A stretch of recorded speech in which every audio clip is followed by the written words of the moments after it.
નમસ્કાર દર્શક મિત્રો, સ્પીડ ન્યૂઝ 17 માં તમારું સ્વાગત છે। અયોધ્યામાં રામલલ્લાની પ્રાણ પ્રતિષ્ઠાને જીવંત દર્શાવવા સાથે ઉત્સવ ઉજવાયો। અમદાવાદના ખોખરા વોર્ડમાં મહેશ્વરીનગર, આરતીનગર અને ગાયત્રીનગરમાં અયોધ્યામાં રામલલ્લાની પ્રાણ પ્રતિષ્ઠાને જીવંત દર્શાવવા સાથે ઉત્સવ ઉજવાયો। એલઈડી સ્ક્રીન પર લાઈવ પ્રસારણ જોવા મોટી સંખ્યામાં શ્રમજીવી લોકો બેઠા જોવા મળ્યા। મહેશ્વરીનગરમાં જય શ્રી રામની રંગોળી પૂરીને જય શ્રી રામની પ્રતિમા પાસે 11 કિલોની ચાંદીની ગદા પણ મૂકવામાં આવી।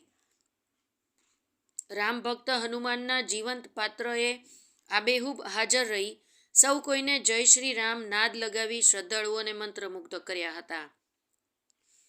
કાર્યક્રમ સ્થળ પર અશ્વ લાવીને આ રામ મંદિરનો સફળ યજ્ઞને દેશવાસીઓ સાથે હાટકેશ્વરના શ્રદ્ધાળુઓએ વધાવી લીધો હતો। 151 કિલો બુંદી ગાંઠિયાના પ્રસાદનું પણ હજારો શ્રદ્ધાળુઓ સાથે રામ ભક્તોને વિતરણ કરવામાં આવ્યું। અમરાઈવાડીના ધારાસભ્ય ડૉક્ટર હસમુખ પટેલ વિશેષ હાજર રહીને આ જીવંત પ્રસારણ નિહાળ્યું હતું અને રામ ભક્તો સાથે જય શ્રી રામના જયઘોષ કરી અશ્વ સાથે શોભાયાત્રામાં જોડાયા હતા। અમદાવાદ, સંજીવ રાજપૂત। મારું નામ જીલાબેન છનાભાઈ પરમાર છે।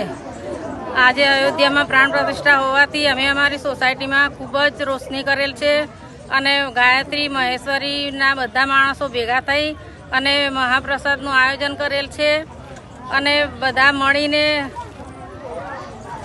અમે બધા મળીને અમે આવો મોટો ઉત્સવ કર્યો છે અને બધાને પ્રસાદીનો લાભ આપવાનો છે અને જય શ્રી રામ।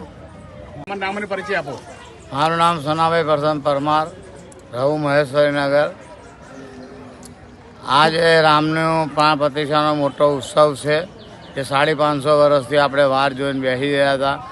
એનું આજે ભવ્ય દિવાળી જેવો માહોલ ભારતની અંદર થઈ રહ્યો છે ઘેર ઘેર।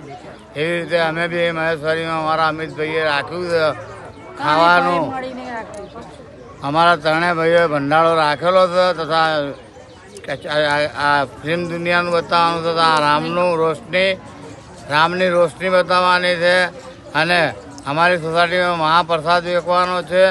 એ અમારા ખર્ચેથી અમે એમાં રામના આધારથી અમે એ કરીએ છીએ અને ઘણું રામના બાબતનો અમે બહુ માન રાખીએ છીએ। બોલો જય શું કહેશો, અયોધ્યામાં પ્રાણ પ્રતિષ્ઠા મહોત્સવ થઈ રહ્યું છે, દેશ આખો રામમય બન્યો છે। લગભગ 500-550 વર્ષ પછી આ સરસ મજાનો ભારત વર્ષ માટે અવસર આવ્યો છે કે જે આમ ગણીએ તો મહાદિવાળીનું પર્વ ગણાય કે જે આટલા વર્ષોની પ્રતીક્ષા પછી આ અવસર આપણને મળ્યો છે અને એમાં નિમિત્ત આપણે સૌ અને આપણા માનનીય વડાપ્રધાન નરેન્દ્ર મોદી સાહેબ બન્યા છે। એ નિમિત્તે ચાલો આપણે બધા સાથે આખું ભારત વર્ષ, હું તો કહું છું કે દુનિયાના બધા દેશો સાથે મળીને રામમય બનીને દિવાળી જેવો માહોલ બનાવીએ।